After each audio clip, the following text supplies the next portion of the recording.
This instructional video explains installation of SQL Server Management Studio for use with the Scanmate version 4.2.3 software.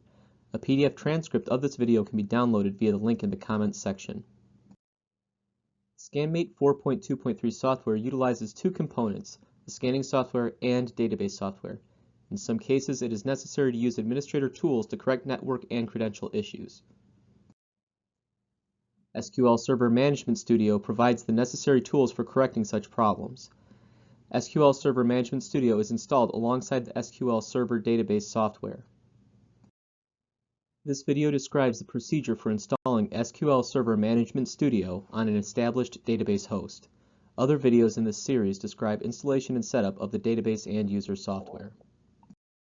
Refer to those videos for instructions on installation and configuration. Before beginning installation, verify that all system requirements and software prerequisites have been met. The installer program is provided on a USB flash drive or as a download link. The installer program is located within the Scanmate installer folder. Ensure that the three items shown here are present in the folder. To begin, double-click the Scanmate Setup 4.2.3 file.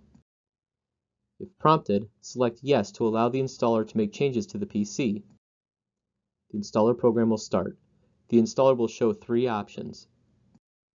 Select the Modify option. A list will be displayed showing the various software components that may be installed.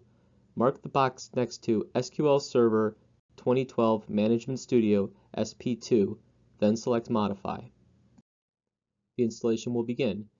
Installation times vary depending upon the hardware configuration.